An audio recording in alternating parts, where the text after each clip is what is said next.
ஜய ஜய சங்கர ஹர ஹர சங்கர. தெய்வத்தின் குரல் 5ஆம் பகுதி. ஸ்ரீ சங்கரரின் கால நிர்ணயம். அபினவ சங்கரர். அவர்களுடைய ஆர்கியூமெண்டில் இன்னும் 2 பாக்கி இருக்கின்றன. கம்போடிய கல்வெட்டில் ஒரு பகவத் சங்கரரின் காலில் அறிஞர் உலகம் முழுதும் தாமரையை வண்டுகள் மொய்ப்பது போல தங்களுடைய சிரசுகளை தாழ்த்தியிருப்பதாக சொல்லியிருக்கிறதே, அது நம்முடைய ஆதிசங்கர பகவத் பாதாலை தவிர யாரா இருக்க முடியும்? கல்வெட்டிலிருந்து அந்த காலம் கிபி 8ஆம் நூற்றாண்டின் முடிவு பாகத்திலிருந்து 9ஆம் நூற்றாண்டின் ஆரம்ப பாகம் வரை ஆச்சாரியாலின் காலம் என்பதற்கும் ஒத்துப்போகிறதே. என்ன சொல்கிறீர்கள் என்பது ஒரு ஆர்கியூமெண்ட். இன்னொன்று, நம் ஊரிலேயே வழங்கும் சங்கீத கணக்கு ஸ்லோகம். கலியில் 3889ஆம் வருஷமான கிபி 788 சொல்லும் நிதி நாகே பபக் நியப்தே ஸ்லோகம். இந்த இரண்டும் ஒன்றையே ஒருவரையே குறித்ததாக தெரிவதால் 2 கேள்விகளுக்கும் ஒரே பதிலாக சொல்லிவிடலாம். ஆச்சாரிய பீடங்களில் ஆதி பகவத் பாதாளுக்கு அப்புறமும் மகா பெரியவர்களாக லோக பிரசித்தியுடன் இருந்த சில சுவாமிகள் வந்திருக்கிறார்கள். இப்போது ஆச்சாரியாலின் கிரந்தங்களாக சோஸ்திரங்களாக வழங்கி வருகிறவற்றில் சில இப்படிப்பட்டவர்களால் செய்யப்பட்டிருக்கலாம் என்றேன் அல்லவா? நமக்கு நல்ல சரித்திர ஆதாரங்களுடன் தெரிபவராக வித்யாரண்ய சுவாமிகள் இருக்கிறார். 14ஆம் நூற்றாண்டில் அவதாரம் பண்ணிய அவர்தான் விஜயநகர சாம்ராஜ்யம் ஏற்படுவதற்கே காரணமாயிருந்தவர். அவர் அவதாரம் செய்திருக்காவிட்டால் தக்ஷண தேசம் முழுவதையும் துருஷ்க மதம் கபலீகரம் பண்ணியிருக்கும். துருஷர்களை அடக்கி ஹிந்து சாம்ராஜ்யம் ஏற்பட வழிவகுத்தார். ஹிந்து மதத்திலேயே அப்போது கர்நாடகம், அதையொட்டிய ஆந்திர சீமை பகுதிகள் ஆகியவற்றில் மத்வ மதமும் வீரசைவமும் அத்வைதத்தை கபலீகரம் பண்ணாமலும் அவர்தான் ரட்சித்து கொடுத்தார்.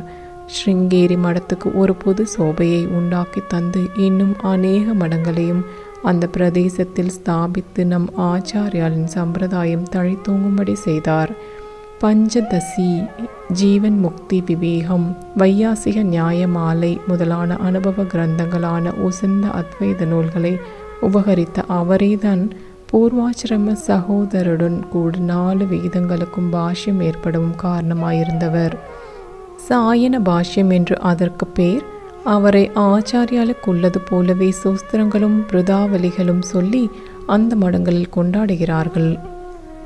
இம்மாதிரி இங்கே அபினவ சங்கரர் என்றே பிரசித்தி பெற்ற ஒருவர் இருந்திருக்கிறார். அபினவ என்றால் மறு அவதாரம் என்று அர்த்தம். ஆதி ஆச்சாரியாலே இவராக மறுபடி வந்திருக்கிறார் என்று அவரை உலகம் கொண்டாடியிருக்கிறது. அதனால்தான் தீர சங்கரேந்திர சரஸ்வதி என்று அவருடைய பெயர் மறைந்து போய் அபினவ சங்கரர் என்றே வழங்கலாயிற்று. சங்கரேந்திர விலாசம் என்பதும் சத்குரு சந்தான பரிமாலம் என்பதும் அவருடைய சரித்திரத்தை சொல்லும் 2 புஸ்தகங்கள். ஆச்சாரியாலுக்கு அப்புறம் சில நூற்றாண்டுகள் வைதிக மதம் மட்டும் கொடிகட்டி பறந்தாலும் அப்புறம் மறுபடி பௌத்த முதலிய மதங்களும் காபாலிகம் முதலான வாமச்சார மதங்களும் கிளம்பின. முன்மாதிரி இவை ஜன சமூகத்தில் பெரிய செல்வாக்கு பெற முடியாதபடி ஆச்சாரியால் போட்டு கொடுத்த அஸ்திவாரமே உறுதியாயிருந்தது. ஆனாலும் ராஜாக்களும் தத்துவவாதத்தில் பிரியமுள்ளவர்களிலும் சிலர் பௌத்தத்துக்கு ஆதரவு தந்ததால் அது கணிசமான ஃபாலோயிங் பெற்ற மாதிரி தெரிந்தது. நாகரிகம் போதாதவர்களும் இரகசிய அனுஷ்டானம் என்று பெத்த பெயர் கொடுக்கும் சில பேரும் வாமாச்சார மதங்களில் போனார்கள். ஆச்சாரியாலுக்கு 1300 வருஷத்துக்கு அப்புறம் அபினவ சங்கரர் தோன்றி ஆச்சாரியாலை போலவே தேசம் பூராவும் சஞ்சாரம் பண்ணி அந்த மற்ற மதங்களை நிராகரணம் செய்து சர்வஞ பீடமும் ஏறியிருப்பதாக அவருடைய சரித்திரங்களிலிருந்து தெரிகிறது. அவர் அந்நிய தேசங்களுக்கும் போய் தர்மோத்தரணம் செய்தார் என்றும் சொல்லியிருக்கிறது. சைனாக்காரர்கள், துருஷ்கர்கள், பாக்லீகர்கள் என்று ஆப்கானிஸ்தானில் உள்ள இடம் முதலியவர்கள் கூட அவரை தங்கள் ஆச்சாரியராக பூஜித்தார்கள். சீன துருஷ்க பாக்லிகாத்யைஸ் ஸ்வபராச்சாரியதயா ஸ்துதம் என்று குரு ரத்னமாலா சொல்கிறது. ஸ்லோகம் 66. இவரையும் ஆதிசங்கர பகவத் பாதரையும் ஒன்றாகவே நினைத்துதான் சில சங்கர விஜய புஸ்தகங்களிலேயே மாறுபாடான விஷயங்களை சொல்லியிருக்கக்கூடும். ஆதி ஆச்சாரியாலின் அவதார காலத்தை சொல்வதாக நினைக்கப்படும் நிதிநாக ஸ்லோகமும் வாஸ்தவத்தில் இந்த அபினவ சங்கரரின் அவதாரத்தை சொல்வதுதான் என்று பண்டிதர்கள் அபிப்பிராயப்படுகிறார்கள். சுஷமா வியாக்கியானத்தில் சங்கரேந்திர விலாசத்திலிருந்து இவருடைய அவதார காலத்தை கோட் செய்திருக்கிறது. அதுவும் சங்கீத சங்கியையில்தான் இருக்கிறது. சேவதி திவிப திசா நல வர்ஷே திஷ்ய என்பது இங்கே கொடுத்துள்ள கால கணக்கு. சேவதி என்றால் நிதி, நவநிதிகள் என்பதால் அது 9 குறிக்கும். கிளிபம் யானை, அஷ்ட கஜங்கள் என்பதால் அது 8. திசா என்றால் திசைதான், திசைகளும் 8 தானே. அனல அக்னி அது 3, அதனால் இந்த எண் 9883 என்றாகும். திருப்பி போட்டால் 3889. திஷ்ய என்பது கலி. கலியில் 3889ஆம் வருஷம் கிபி 787 788. இப்போது ஹிஸ்டரி புஸ்தகங்களில் சொல்லும் கிபி 788 அபினவ சங்கரரின் அவதார வருஷமே என்று ஏற்படுகிறது. இதே வருஷத்தை தான் நிதிநாக ஸ்லோகத்திலும் சொல்லியிருக்கிறது. அது ஆதி ஆச்சாரியாலின் அவதார காலமாக்கும் என்று நம்மிலேயே பல பேர் பல காலமாக நினைத்து வந்திருக்கிறார்கள். இதை அடிப்படையாக கொண்டே ஓரியன்டலிஸ்டுகள் தங்களுடைய தியரியை பில்ட் பண்ணியிருக்கிறார்கள். பக்கபலமான இன்னொரு பாயிண்ட்டும் இருக்கிறது. நிதிநாக ஸ்லோகம், அபினவ சங்கர சரித்திர ஸ்லோகம் இரண்டிலும் கல்யப்தம் கலியில் இத்தனாம் வருஷம் என்று சொல்லியிருப்பதோடு பிரபவாதி சஷ்டி சம்வத்சரத்தில் பிரபவ முதலான 60 வருஷங்களில் இன்ன வருஷம் மாசம் திதி என்றும் சொல்லியிருக்கிறது. அதுவும் முழுக்க ஒன்றாகவே இருக்கிறது. விபவ வருஷம் வைசாக மாசம் சுக்லபக்ஷ தசமி என்று இரண்டிலும் இருக்கிறது. ஆதி ஆச்சாரியால் ஜனனம் நந்தன வருஷம் என்று மற்ற ஆதாரங்களிலிருந்து தெரிகிறது. இங்கேயோ விபவ வருஷம் என்று இருக்கிறது. நாம் சொல்கிற கிமு 509 ஒரு நந்தன வருஷமாகவும் அவர்கள் சொல்லும் கிபி 788 ஒரு விபவ வருஷமாகவுமே இருக்கின்றனவென்றும் கணக்கு போட்டு சொல்கிறார்கள். அதைவிட இன்னொன்று, தெய்வீக புருஷர்கள் எந்த பிரபாவதி வருஷத்தில் பிறந்தார்கள் என்று பெரும்பாலும் தெரியவில்லை. ராமர் எந்த வருஷம், கிருஷ்ணர் எந்த வருஷம், பண்டிதர்கள் வேணுமானால் மண்டையை உடைத்து கொண்டு கண்டுபிடிக்கலாமே தவிர லோகத்தில் ஜெயந்தி என்று கொண்டாடும் போது வருஷத்தை யாரும் நினைப்பதில்லை. மாசம், பக்ஷம், திதி ஆகியவற்றை வைத்து ஒவ்வொரு வருஷமும் ஜெயந்தி கொண்டாட வேண்டியிருப்பதால் இவைதான் முக்கியமாக தெரிகின்றன. ராமர் சைத்திர மாச சுக்லபக்ஷ நவமி, கிருஷ்ணர் ஸ்ராவண மாச கிருஷ்ணபக்ஷ அஷ்டமி என்றிப்படி.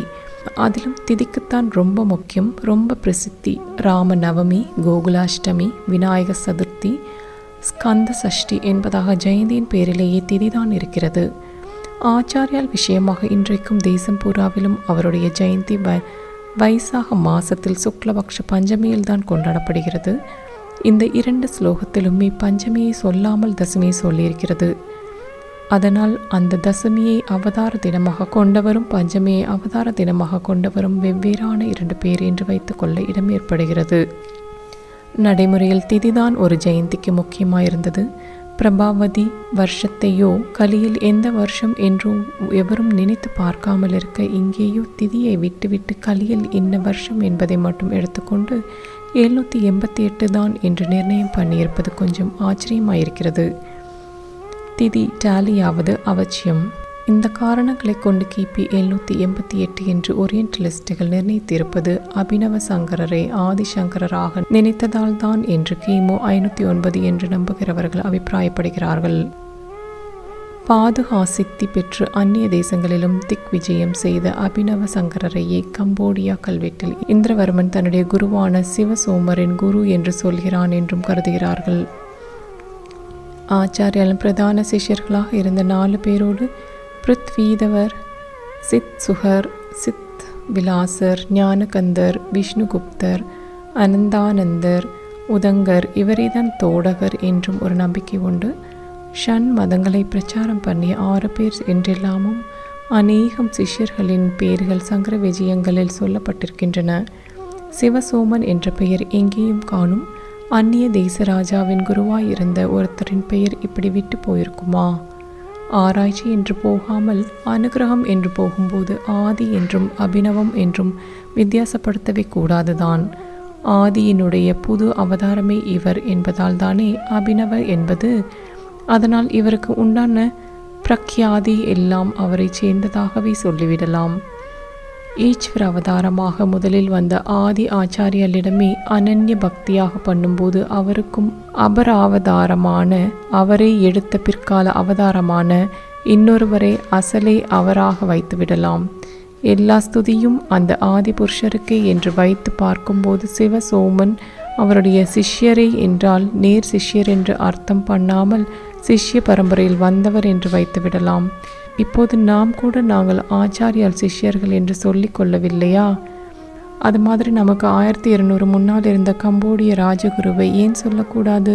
இதெல்லாம் பக்தி பாவத்தில். இப்போது நாம் பக்தியை மூட்டை கட்டி வைத்துவிட்டு கால நிர்ணயம் என்றல்லவா ஆராய்ச்சி சர்ச்சையில் இறங்கியிருக்கிறோம். அதனால் அவர் இவர் என்று வித்தியாசப்படுத்தி சொல்ல வேண்டியிருக்கிறது. ஜெய ஜெய சங்கர ஹர ஹர சங்கர.